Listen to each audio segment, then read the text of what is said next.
स्वागत है आपका अपने चैनल एकलव्य स्टडी पॉइंट पे। और मेरा नाम है सचिन और आज की इस वीडियो में हम देखने वाले हैं क्लास 11th का चैप्टर नंबर 15 और सब्जेक्ट है भूगोल, जिसका नाम है चैप्टर का पृथ्वी पर जीवन। तो आइए चैप्टर को स्टार्ट करते हैं बिना किसी टाइम को वेस्ट करे हुए। और अगर आपका कोई क्वेश्चन हो तो आप हमें इंस्टाग्राम पे फॉलो कर सकते हैं, यूज़र नेम आपके सामने है। तो आज का जो हमारा चैप्टर है उसका इंट्रोडक्शन पढ़ते हैं कि सभी पेड़ पौधों, जंतुओं, प्राणियों और उनके चारों तरफ के पर्यावरण के पारस्परिक अंतर संबंध से जैवमंडल बना हुआ है। हमारा जैवमंडल कैसे बना हुआ है कि जो पेड़ पौधे, सभी जितने जंतु हैं, प्राणी हैं और उनके चारों तरफ का जो पर्यावरण है, इन सब का जब आपस में एक संबंध होता है एक दूसरे से, तो उसी से जो है हमारा जैव। आज का हमारा हम पहला टॉपिक देख लेते हैं, वो है पारिस्थितिकी। पारिस्थितिकी का मतलब क्या होता है? इकोलॉजी, इसको हम इंग्लिश में इकोलॉजी कहते हैं। तो पहले तो हम पारिस्थितिकी शब्द का मतलब समझेंगे। जो पारिस्थितिकी शब्द है ये ग्रीक भाषा के दो शब्दों से आइकोस और लॉजी। ग्रीक भाषा के अंदर दो शब्द हैं जो कि है आइकोस और लॉजी। इन दो शब्दों से मिलकर बना है पारिस्थितिकी, ठीक है। और आइकोस का मतलब होता है घर और लॉजी का मतलब होता है विज्ञान, ठीक है। आपने सुना होगा ना लॉजी। तो लॉजी का मतलब होता है विज्ञान और आइकोस का मतलब होता है, ओइकोस का मतलब होता है घर। तो इसका मतलब क्या हुआ कि पृथ्वी पर पौधों, मनुष्य, जंतुओं तथा सूक्ष्म जीवाणु, जो छोटे छोटे जीव होते हैं, उनके घर के रूप में हमें अध्ययन करना, ठीक है। पृथ्वी का जो हम अध्ययन कर रहे हैं वो पौधों, मनुष्यों, जंतुओं, सूक्ष्म जीवाणुओं, जो जितने भी होते हैं उनके घर के रूप में हम पढ़ते हैं। तो उस पढ़ाई को हम कहते हैं पारिस्थितिकी, ठीक है। जो इकोलॉजी क्या होती है? एक स्टडी होती है जिसमें क्या पढ़ा जाता है कि पृथ्वी पर जो पौधे, मनुष्य, जंतुओं और जो सूक्ष्म जीवाणु हैं उनके घर के रूप में हम पढ़ते हैं, ठीक है, उन सबको, पर्यावरण वगैरह को। तो ये हमारा हो गया इकोलॉजी। अगर आपको इसकी परिभाषा पूछी जाए तो आप इसको लिख सकते हैं यही सेम। अब आगे चलते हैं। अब पारिस्थितिकी के अंदर एक चीज और है, अगर आप छोटे में इसको याद करना चाहते हो तो वो ये है कि जीव और वातावरण। वातावरण क्या है? हमारे आसपास का जो वातावरण होता है। जीव क्या है? हम जो जी रहे हैं। तो जीव और वातावरण के परस्पर संबंध को, परस्पर मतलब एक दूसरे के साथ जो संबंध है, जब हम जीव और वातावरण के एक दूसरे के संबंधों के अध्ययन को जब हम मतलब करते हैं, या हम जीव और वातावरण के एक दूसरे के संबंधों को पढ़ते हैं, तो वो पढ़ाई क्या कहलाती है? पारिस्थितिकी, ठीक है। तो आपको समझ में आ गया होगा कि जो जीव जंतु हैं और वातावरण है उनके बीच का जो संबंध है उसको जब हम पढ़ते हैं तो वो पारिस्थितिकी कहलाता है। अब आगे बढ़ते हैं। जो टॉपिक है वो है बायोम। बायोम क्या होता है? शायद आपने ये शब्द पहले ना सुना हो। तो बायोम क्या होता है कि पौधों और प्राणियों का एक ऐसा समुदाय होता है, ठीक है, एक ऐसा समुदाय होता है जो एक भौगोलिक क्षेत्र में पाया जाता है, ठीक है। बायोम क्या है? कुछ भी नहीं है कि एक पौधों और प्राणियों का एक समुदाय होगा जो किसी भी भौगोलिक क्षेत्र में पाया जा सकता है, ठीक है। जैसे वन, ठीक है, वन हो गया, मरुस्थल हो गया, घास भूमि हो गई, जलीय भूभाग हो गया, पर्वत हो गया, पठार हो गए, ज्वार नदमुख हो गए, प्रवाल भित्ति हो गए, दलदल हो गए। तो इन सब में जो बायोम्स पाए जा सकते हैं, कोई पेड़ जो आपके पौधों और प्राणियों का समुदाय हो सकता है जो यहाँ पर हो, ठीक है, बायोम। तो ये आपका बायोम हो गया। बायोम एक लाइन में याद रखना है कि पौधों और प्राणियों का एक ऐसा समुदाय होता है जो किसी भी एक भौगोलिक क्षेत्र में पाया जाता है, प्राकृतिक क्षेत्र में। अब आगे बढ़ते हैं। हमारा सबसे इंपॉर्टेंट टॉपिक जो है वो ये है आज का, पारितंत्र। तो आपको पता होना चाहिए कि पारितंत्र क्या होता है, पारितंत्र में हम क्या क्या पढ़ते हैं। तो पारितंत्र क्या है कि किसी भी जैव समुदाय का अपने अजैव वातावरण के साथ गहरा संबंध होता है और इसी संबंध को हम एक पारितंत्र कहते हैं। पारितंत्र क्या होता है? जो जीवित जो प्राणी हैं उनका अजीवित वातावरण के साथ जो एक गहरा संबंध होता है, उसको हम क्या कहते हैं? इस संबंध को पारितंत्र कहते हैं। जैसे तालाब, चारागाह, खेत, वन, ठीक है। जब तालाब की बात करेंगे तो तालाब के अंदर भी कुछ जीव होते हैं, उन जीवों का तालाब के साथ भी कुछ संबंध होता है। मछली हो गई, जैसे चारागाह होते हैं, खेत होते हैं। वन के अंदर कुछ जीव होते हैं जिनका वनों की अजीवित वस्तुओं से बहुत ज्यादा गहरा संबंध होता है। तो इसी को हम क्या कहते हैं कि एक पारितंत्र कहते हैं, जिसमें क्या होता है, जीवित जो जीव होते हैं उनका अजैव वातावरण के साथ, जो चीजें जीवित नहीं है उनके साथ जो संबंध होता है उसको हम कहते हैं पारितंत्र। और किसी भी जैव समुदाय का, ये मैंने आपको अभी बताया है। अब हम पारितंत्र के प्रकार पढ़ेंगे, ठीक है। पारितंत्र कितने प्रकार का होता है, यहां से आपको समझ में आ जाएगा। एक होता है स्थलीय पारितंत्र, एक होता है जलीय पारितंत्र। स्थलीय मतलब जो स्थल का पारितंत्र है, जलीय मतलब जो स्थल आपका जल का पारितंत्र है। तो स्थलीय पारितंत्र क्या होगा कि स्थलीय पारितंत्र को बायोम में बांटा जा सकता है। अभी मैंने आपको क्या बताया था कि बायोम का मतलब होता है पेड़ पौधों और प्राणियों का एक ऐसा समुदाय जो किसी बड़े भौगोलिक क्षेत्र में पाया जाता है, ठीक है।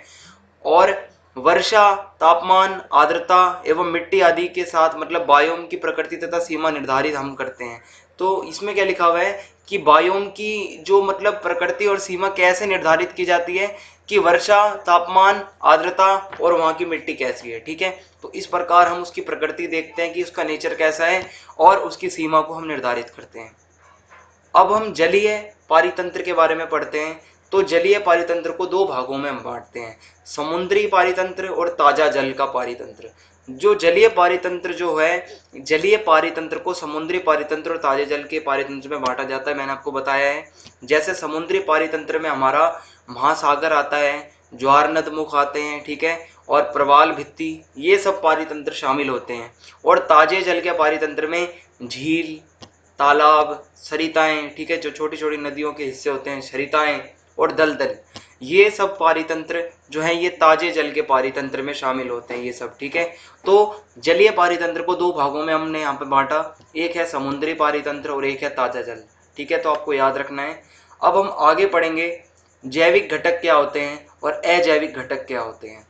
तो जैविक घटक क्या होता है कि इसमें पर्यावरण के सभी जैविक तत्व सम्मिलित होते हैं, मतलब जितने भी जीवित तत्व हैं हमारे पर्यावरण के अंदर, जीव मंडल के जैविक घटकों में, जो हमारा जीव मंडल है जिसमें जीव रहते हैं, इसके जो जैविक घटक हैं, जो जैविक अंश हैं, जैविक अंश, ठीक है, उसमें सूक्ष्म जीवों से लेकर पक्षी, स्तनपाई, जल थलचारी, रेंगने वाले प्राणी, सब मनुष्य, छोटे कीड़े से लेके मकोड़े से लेकर मनुष्य तक सभी जीव मंडल का हिस्सा होते हैं, ठीक है।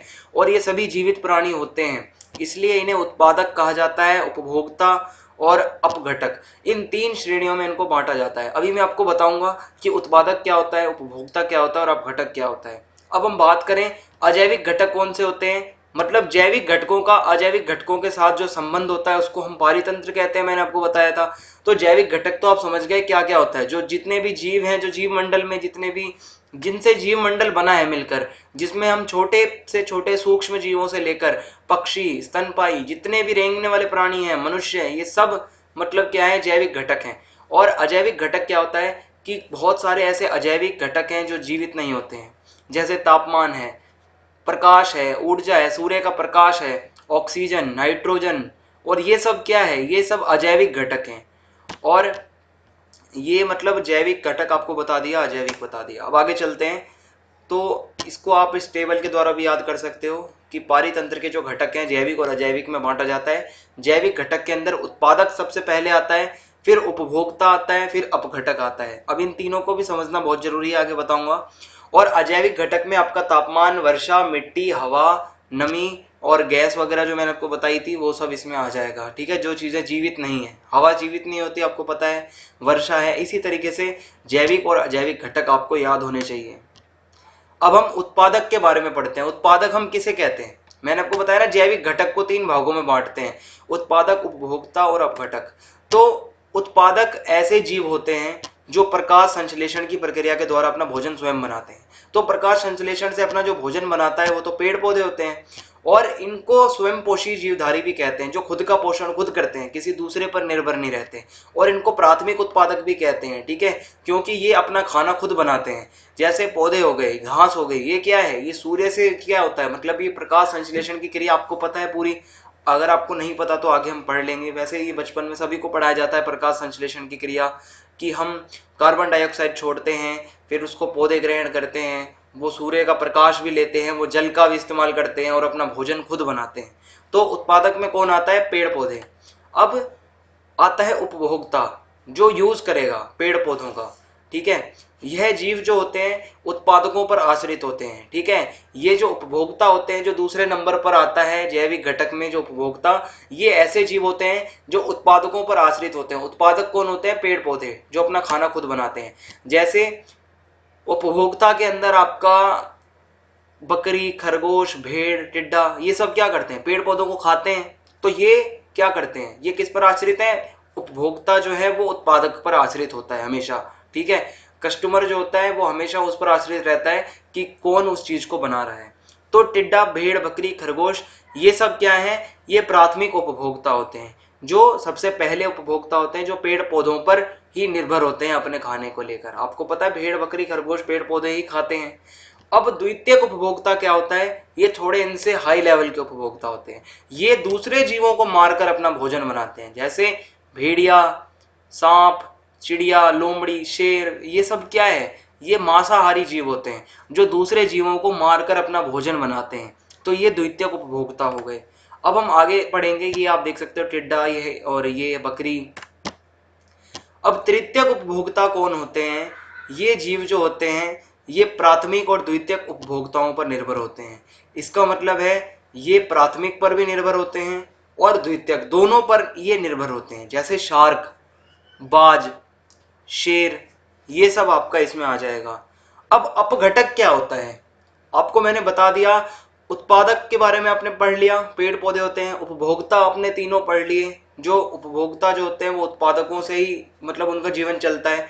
अब अपघटक क्या होता है, अपघटक का मतलब होता है ये जीव जो होते हैं अपघटक के अंदर, ये मरे हुए पेड़ पौधे पशुओं से जो अवशेष मिलते हैं उनसे जो उत्सर्जित पदार्थ होते हैं उनका सेवन करते हैं और ये जीवित रहते हैं। मतलब मरे हुए पेड़ पौधे और पशुओं का जो अवशेष बच जाते हैं उनके अंदर से जो पदार्थ का सेवन करके ये जिंदा रहते हैं। जैसे जीवाणु हो गए, छोटे छोटे बैक्टीरियाज, छोटे कीड़े मकोड़े, आपको पता है ये सब कहाँ पे मिलते हैं, आपको मरे हुए पेड़ पौधों और पशुओं में ही मिलते हैं। और छोटे कीड़े मकोड़े, जीवाणु, बैक्टीरियाज, तो ये अपघटक के अंदर आ जाता है, ठीक है। तो समझ में आ गया आपको।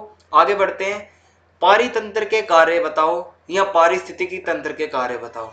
पारितंत्र का क्या काम होता है, ठीक है। जो जैविक घटक और अजैविक घटक, इनके बीच में जो ये संबंध होता है, इनका कार्य क्या होता है, किस लिए ये पारितंत्र है हमारी दुनिया में।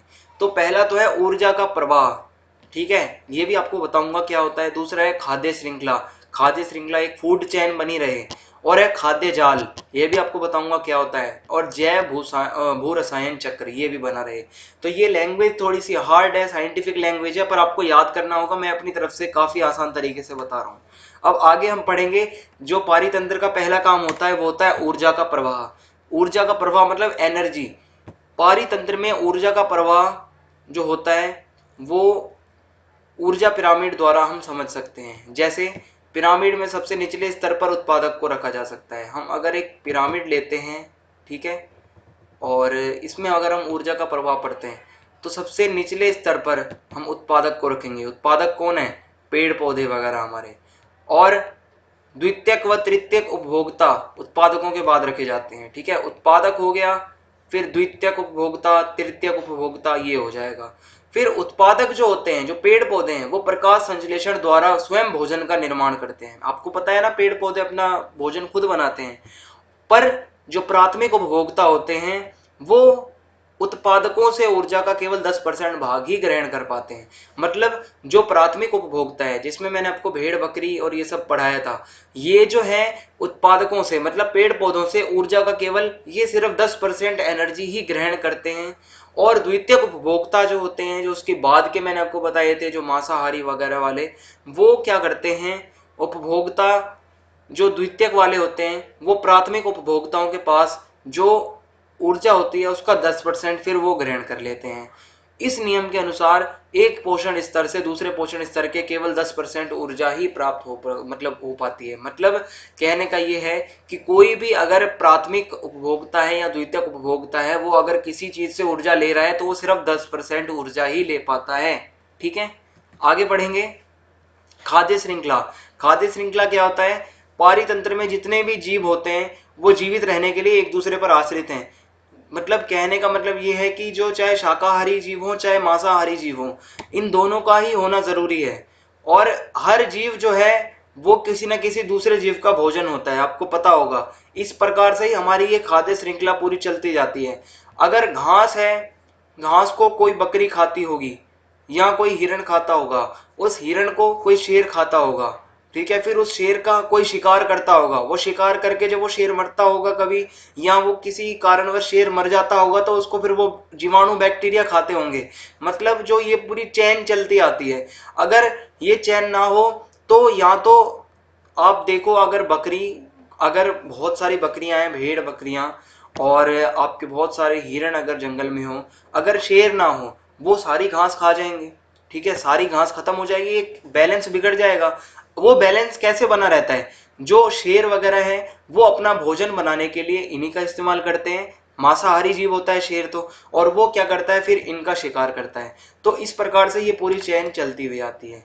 ठीक है, तो आप देख सकते हो, जो छोटे मोटे खरगोश वगैरह होते हैं और चूहे होते हैं, ये पेड़ पौधे खाएंगे, फिर ये मतलब इनको कोई और भालू वगैरह खा जाएगा। ठीक है, और ये मतलब इनको हो सकता है कोई बाज वगैरह, सांप वगैरह को कोई बाज उठा के ले जाए। तो ये सभी जो होते हैं एक दूसरे को मतलब खाते रहते हैं, और इस प्रकार ये पूरी चेन चलती रहती है, कभी ये चेन रुकती नहीं है। और विभिन्न खाद्य श्रृंखला जो होती हैं उनके परस्पर संबंध द्वारा खाद्य जाल का निर्माण होता है, एक फूड वेब। ठीक है, एक खाने का एक ऐसा जाल बनता है जो हर जीव जो होता है वो किसी ना किसी खाद्य श्रृंखला का भाग होता है। और कभी कभी मानव क्रियाओं के द्वारा इन पारस्परिक संबंधों में समस्या उत्पन्न हो सकती है। जैसा आप देख सकते हो कि बहुत सारी प्रजातियां जीवों की हैं वो संकटग्रस्त हैं, जो लुप्त होते जा रहे हैं जीव, वो लुप्त होते जा रहे हैं। इसके कारण क्या है, मानव क्या करता है, पेड़ पौधों को काट रहा है। अगर मानव पेड़ पौधों को काट देगा तो जंगली जीवों का जो भोजन है वो कहाँ से लाएंगे? ठीक है, जब वो भोजन नहीं मिलेगा उन्हें जो पेड़ पौधों पर आश्रित है, वो मर जाएंगे। और इसी प्रकार से यहाँ पर जो है समस्या उत्पन्न हो रही है। जैसे आप देख सकते हो, पौधे हैं उनको खरगोश खाएगा, हो सकता है कि खरगोश को बिल्ली खा जाए, या ऐसा भी हो सकता है। पेड़ पौधों को बकरी खाएगी, बकरी को हो सकता है सियार खा जाए। तो ये ऐसे ही पूरी चैन चलती है, सियार को शेर खा जाए, शेर बकरी को खा जाए।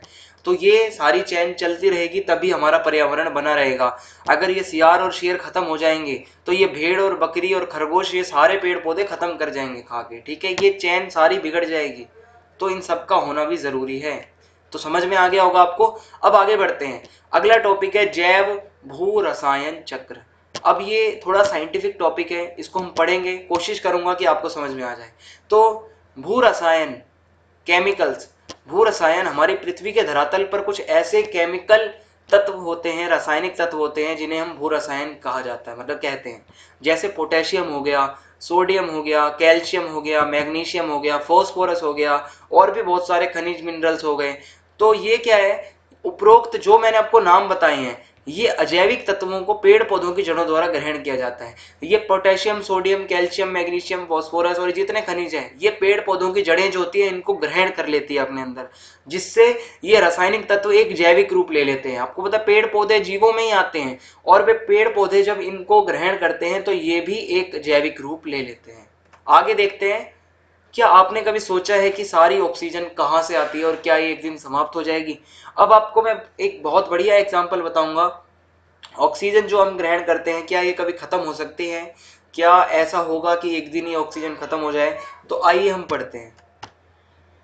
सभी जीवित जीव, जितने भी जीवित हैं लोग, जीव, उनको सांस लेने के लिए, श्वसन के लिए ऑक्सीजन यानी O2 की आवश्यकता होती है, उसको ग्रहण करते हैं, और कार्बन डाइऑक्साइड को वो छोड़ते हैं।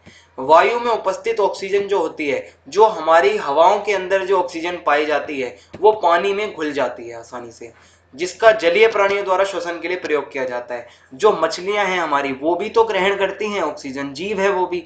तो जो हमारी कार्बन डाइऑक्साइड जो आपकी ऑक्सीजन है वो पानी में भी घुल जाती है, और इसके घुलने के कारण जो पानी वाले जीव होते हैं वो भी इसको ग्रहण करते हैं। दिन के समय जब सूर्य का प्रकाश होता है, सूरज की रोशनी होती है, तो पेड़ पौधे अपना भोजन बनाते हैं दिन के समय में, और इस प्रक्रिया में क्या होता है, वो कार्बन डाइऑक्साइड को लेते हैं, ऑक्सीजन को वो छोड़ते हैं। और मनुष्य क्या करते हैं, ऑक्सीजन को लेते हैं, कार्बन डाइऑक्साइड को वो छोड़ते हैं। ये आपको पहले से ही पता होगा। और पौधे जो हैं वो ऑक्सीजन उत्पन्न करते हैं, पौधे ऑक्सीजन उत्पन्न करते हैं, पेड़ पौधों से ही हमें ऑक्सीजन मिलती है, तभी कहा जाता है पेड़ बचाओ। ठीक है, जो आपको पेड़ लगाओ, और मतलब पेड़ों को मतलब मत काटो, ये सब क्या होता है, वृक्षारोपण किया जाता है, क्यों किया जाता है? ताकि ऑक्सीजन का जो हमारा मूल है वो हमें पेड़ पौधों से ही हमें ऑक्सीजन मिल रही है। ऑक्सीजन की आवश्यकता क्या होती है? सांस लेने में सबसे बड़ी, तो हमें जिंदा रहना है तो ऑक्सीजन चाहिए।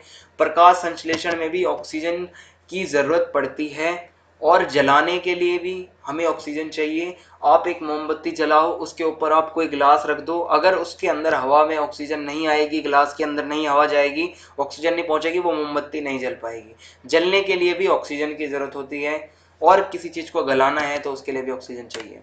अब ऑक्सीजन चक्र क्या होता है कि किस प्रकार से ऑक्सीजन आती है, एक वो कोई उसे ग्रहण करता है, फिर वापस कोई उसे छोड़ता है, फिर वो वापस वायुमंडल में पहुंच जाती है, तो ये देखना है आपको।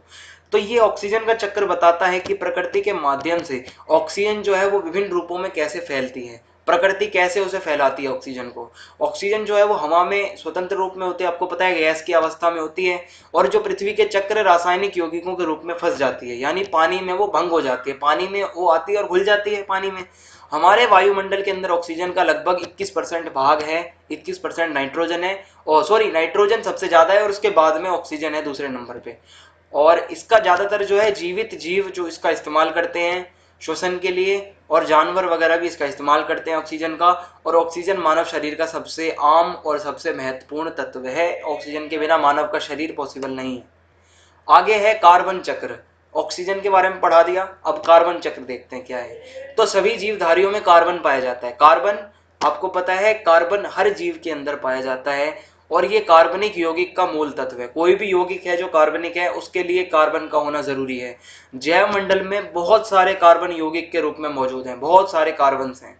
और कार्बन चक्र एक ऐसी प्रक्रिया होती है जिसको हवा, जमीन, पौधे, जानवर और जीवाश्म ईंधन, ये सब इनके माध्यम से ही कार्बन का ये पूरा चक्र चलता है। हवा, जमीन, पौधे, जानवर और जीवाश्म ईंधन।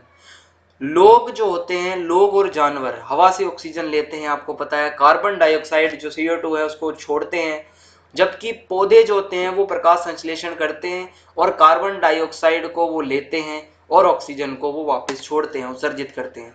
तो ये चक्र जो है हमारी जलवायु को पूरी तरीके से प्रभावित करता है। कार्बन जो है वो बहुत ज्यादा प्रभावित करता है, क्योंकि अगर कार्बन का उत्सर्जन हमारे पर्यावरण में बढ़ जाए, अगर बहुत ज्यादा कार्बन होगा हमारे, अगर पर्यावरण में कार्बन बढ़ जाएगा, कहने का मतलब है पेड़ पौधे अगर हम काट देंगे और हम जो कार्बन डाइऑक्साइड को छोड़ते हैं उसको अगर पेड़ पौधे नहीं होंगे ग्रहण करने वाले, तो वो कार्बन डाइऑक्साइड हमारे वायुमंडल में ही रहेगी, और वो वायुमंडल में रहकर हमारे वायुमंडल को इतना गर्म कर देगी और हमारी पृथ्वी को भी गर्म कर देगी, जैसा कि ग्लोबल वार्मिंग की समस्या हमारे सामने है, और इसका प्रभाव हमारे जीवन पर बहुत बुरा पड़ेगा। तो प्रकाश संश्लेषण की प्रक्रिया से क्या होता है, जो कार्बोहाइड्रेट्स होते हैं, जो प्रकाश संश्लेषण की प्रक्रिया से क्या होता है, कार्बोहाइड्रेट और ग्लूकोज बनता है। ठीक है, ये दोनों नाम आपने सुने होंगे, जो कि कार्बनिक यौगिक जैसे स्टार्च, सेल्यूलोज, सुक्रोज के रूप में पौधों में संचित हो जाता है, पौधे इसको ले लेते हैं। ठीक है, और फिर क्या होता है, कार्बोहाइड्रेट का कुछ भाग जो होता है सीधे पौधों की जैविक क्रियाओं में प्रयोग होता है। जो कार्बोहाइड्रेट होता है उसका क्या, इस मतलब क्या होता है यूज, वो जो पौधों की जैविक क्रिया होती है उसमें कार्बोहाइड्रेट का जो है इस्तेमाल किया जाता है। और इस प्रक्रिया के दौरान विघटन से, विघटन मतलब जो आप कह सकते हो एक तरीके से कि जब उसको नष्ट हो जाता है, वो विघटित मतलब खत्म। इस प्रक्रिया के दौरान विघटन से क्या होता है, पौधों के पत्तों और जड़ों के द्वारा कार्बन डाइऑक्साइड गैस मुक्त होती है। तो जब ये विघटन होता है तो क्या होता है, जो पेड़ पौधों के पत्ते और जड़ें होती हैं उसके अंदर से कार्बन डाइऑक्साइड जो गैस होती है वो निकलती है। अब जो कार्बोहाइड्रेट पौधों की जैविक क्रियाओं में प्रयुक्त नहीं होते, वो पेड़ पौधों के ऊतकों में बच जाते हैं और वहां संचित हो जाते हैं, और ये पौधे जो होते हैं वो शाकाहारियों का फिर भोजन बन जाते हैं। ठीक है, तो जो शाकाहारी होते हैं उनका भोजन पौधे ही होते हैं, आपको पता होगा। और फिर शाकाहारी जो हैं वो उपभोग किए गए कार्बोहाइड्रेट को फिर कार्बन डाइऑक्साइड में बदल देते हैं, क्योंकि हम लेंगे ऑक्सीजन के रूप में अगर सांस को, हमारे अंदर से जो सांस छोड़ते हैं हम वो कार्बन डाइऑक्साइड अपने आप बन जाती है, और श्वसन क्रिया द्वारा वापस से कार्बन डाइऑक्साइड, कार्बन वगैरह जो होते हैं वो वायुमंडल में वापस आ जाते हैं। तो इस प्रकार से ये चक्र पूरा चलता रहता है। हम फिर से छोड़ देंगे, फिर पेड़ पौधे उन्हें कभी ग्रहण करेंगे, फिर ये सब प्रक्रिया होंगी और फिर वो वापस वहीं पहुंच जाएगी। अब अगला जो है वो नाइट्रोजन चक्र है, ये लास्ट टॉपिक है आपका और काफी इंपॉर्टेंट है। नहीं, इसके बाद एक टॉपिक आपका और बचता है, ये चक्र जो है ये लास्ट है। तो नाइट्रोजन चक्र भी कुछ इसी तरीके से है, हमें पढ़ना है कि हमारे वायुमंडल में सबसे ज्यादा जो गैस है वो नाइट्रोजन है, 79% नाइट्रोजन है। और कुछ विशिष्ट जीव, कुछ ऐसे जीव हैं खासकर जो जीव हैं, और कुछ मिट्टी है जीवाणु यानी बैक्टीरिया हैं, और नीले और हरे शैवाल हैं जो कि नाइट्रोजन को सीधा ग्रहण कर सकते हैं। नाइट्रोजन गैस को कुछ जीव, कुछ मिट्टियां, कुछ बैक्टीरिया और कुछ नीले हरे शैवाल है जो इसको ग्रहण कर सकते हैं। स्वतंत्र नाइट्रोजन जो आपकी आजाद हुई, मतलब एकदम खुली जो नाइट्रोजन होती है, उसका मुख्य स्रोत मिट्टी के सूक्ष्म बैक्टीरिया जो छोटे छोटे होते हैं उनकी क्रिया में, और संबंधित पौधों की जड़ें और रंध्र वाली मृदा हैं जहां से वायुमंडल में वो पहुंचती है। ठीक है, नाइट्रोजन का मुख्य स्रोत क्या है? जो मिट्टी के सूक्ष्म जीवाणु की क्रिया और संबंधित पौधों की जड़ें और रंध्र वाली मिट्टी है जहां से वो वायुमंडल में पहुंचती है। और वायुमंडल में चमकने वाली बिजली और अंतरिक्ष विकिरण के द्वारा नाइट्रोजन का यौगीकरण होता है, और वो हरे पौधों में उसका फिर स्वांगीकरण होता है। ठीक है, ये लाइन याद रखना। जब वायुमंडल में बिजली चमकती है और अंतरिक्ष का कोई विकिरण होता है अंतरिक्ष में, तो नाइट्रोजन का फिर यौगीकरण हो जाता है, जिससे वो हरे पौधों में उसका स्वांगीकरण होने लगता है। जो मरे हुए पेड़ पौधे होते हैं और जानवरों के अपशिष्ट मिट्टी में जो होते हैं, वो बैक्टीरिया जो है उसके द्वारा उनको नाइट्रेट में बदल दिया जाता है। ठीक है, जो मृत पौधे होते हैं, मृत जानवर होते हैं, उनके जो अपशिष्ट होते हैं जो मिट्टी में मौजूद, उनको बैक्टीरिया क्या करते हैं? नाइट्रेट में बदल देते हैं। अब नाइट्रेट में बदलने के बाद क्या होता है? कुछ जीवाणु इन नाइट्रेट को दोबारा स्वतंत्र नाइट्रोजन में बदलने के योग्य होते हैं। कुछ जीवाणु, कुछ बैक्टीरिया ऐसे होते हैं जो इस नाइट्रेट को दोबारा से वो नाइट्रोजन बना सकते हैं। तो जब वो दोबारा से नाइट्रोजन बना देते हैं तो इसका डीनाइट्रीकरण हो जाता है, मतलब वो दोबारा से नाइट्रोजन बन जाएगी, और उसके बाद क्या होगा? वापस वो नाइट्रोजन आपकी बन जाती है। ठीक है, तो नाइट्रोजन का ये पूरा चक्र चलता रहता है और इसी को नाइट्रोजन चक्र कहते हैं। ये चक्र आपको एक एक पॉइंट इसका याद होना चाहिए, मैंने जो आपको बताया। अब लास्ट टॉपिक है हमारा पारिस्थितिकी संतुलन क्या कहते हैं। ठीक है, पारिस्थितिकी संतुलन क्या होता है? इकोलॉजिकल बैलेंस कह सकते हो। ठीक है, तो किसी पारितंत्र में या किसी आवास में जीवों के समुदाय में एक परस्पर एक दूसरे के साथ गतिक साम्यता की अवस्था पारिस्थितिकी संतुलन है। इसको आसान भाषा में समझें तो पारितंत्र में हर प्रजाति की संख्या के एक स्थायी संतुलन के रूप में तभी रह सकती है जब किसी पारिस्थितिकी तंत्र में निवास करने वाले विभिन्न जीवों की सापेक्षिक संख्या में संतुलन हो। मतलब जो कुछ जीव अपने भोजन के लिए अन्य जीवों पर निर्भर करते हैं, जैसे घास के विशाल मैदानों के लिए जो है वो हिरण बने हैं, जेबरा है, भैंस है, और बहुत सारे शाकाहारी जीवों की संख्या अगर अधिक हो जाएगी तो क्या होगा? पारिस्थितिकी संतुलन बिगड़ जाएगा। अगर शाकाहारी जीव बहुत ज्यादा होंगे तो वो घास वगैरह को, पेड़ पौधों को बहुत ज्यादा खाएंगे, और इससे क्या होगा? एक संतुलन बिगड़ सकता है। तो एक बैलेंस के अंदर जो है इनकी संख्या होनी चाहिए। और दूसरा है बाघ और शेर, जो मांसाहारी जीव अपने भोजन के लिए शाकाहारी जीवों पर निर्भर करते हैं, और अगर शाकाहारी जीवों पर वो निर्भर करते हैं, अगर उनकी संख्या कम हो जाती है तो इनकी संख्या जो है वो फिर नियंत्रित रहती है। ठीक है, कि मतलब जब मांसाहारी जीव अपने भोजन के लिए शाकाहारी जीवों पर निर्भर होते हैं, आपको पता है मांसाहारी जीव क्या खाते हैं? भेड़, बकरी और ये हिरण, यही सब खाते हैं। और मांसाहारी जीव अपने भोजन के लिए शाकाहारी जीवों पर निर्भर करते हैं और उनकी संख्या अपेक्षाकृत कम होती है, अथवा इनकी संख्या नियंत्रित रहती है। ठीक है, समझ में आ गया होगा आपको कि एक बैलेंस बना रहना चाहिए। अगर मांसाहारी जीव नहीं होंगे तो क्या होगा? शाकाहारी जीव जो है वो परिस्थिति के संतुलन बिगाड़ सकते हैं, और अगर मांसाहारी जीव जो है इनका होना काफ़ी ज़्यादा ज़रूरी है, और शाकाहारी जीव नहीं होंगे तो मांसाहारी जीव वो क्या खाएंगे? उनको तो मांस चाहिए। तो ऐसे में एक बैलेंस जो होता है पारितंत्र में वो बना रहना चाहिए। संख्या जो है जानवरों की, जीवों की, वो एक बैलेंस में, एक संतुलन उसके अंदर होना चाहिए। यही आपका पारिस्थितिकी संतुलन। अगर आप समझ गए हो तो बहुत अच्छी बात है इसमें। तो इसमें हमारा ये चैप्टर समाप्त होता है, और एक ही पार्ट में मैंने आपको ये वीडियो पूरी मैंने आपको करवा दी है, ये पूरा चैप्टर। चैनल को आप सब्सक्राइब कर दें, बेल आइकन दबा दें ताकि आने वाले वीडियो का अपडेट आपको मिलता रहे। और कमेंट बॉक्स में आपका कोई डाउट हो तो आप पूछ सकते हैं। जय हिंद, जय भारत, धन्यवाद।